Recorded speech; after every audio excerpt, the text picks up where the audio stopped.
बगामाथि picnic spot भुटाननिफ्राय बोहैबोनाय मोनसे दैमा आरो बियो आसामनि बिटिआरनि बाक्सा जिल्लायाव दङ। बे एखेबारे भुटाननिफ्राय बोहैबोनाय दै जोबोर गिदिर दैया खावनै जादों। दैज्लाङाव जोबोर गिदिर जायो। बर' थुनलाइ आफादनि 64थि बर' थुनलाइ आफादनि मेलावनो बेयाव जोङो दुगैनो खाबुखौ लानानै बेयाव नुजाहैनो मोन्दोंमोन। जोबोर समायना। दुगैखां आरिखां जोङो गुबुन फारसेथिंजाय जोङो नाव गाखोनानै बारदोंमोन।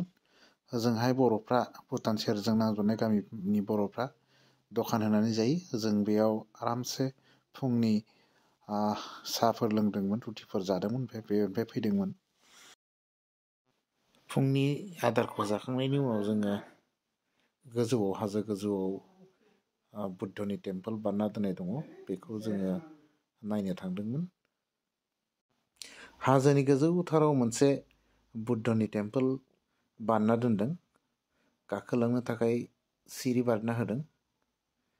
जोबोर समायना, सोरगिदिं बर'फोरनि गामिफोरनि गेजेराव मोनसे समायना पिकनिक स्पट। गोबां सुबुंफ्रा बेयाव पिकनिक जानो फैयो, बेरायनो फैयो आरो खाथि खालायाव थानाय बर'फ्रा दखान होनानै खामानिनि जेंनाखौ फोजोबनो हादों। बियो मोनसे बिटिआर सोरखारनि आरो आसाम सोरखारनि मोनसे बाख्नायथाव खामानि। बेबायदि टुरिस्ट प्लेस बानायबाय थायोब्ला गोबां बेखार सुबुंफ्रा जोबगोन बेयाव खामानि मावनो मोननानै।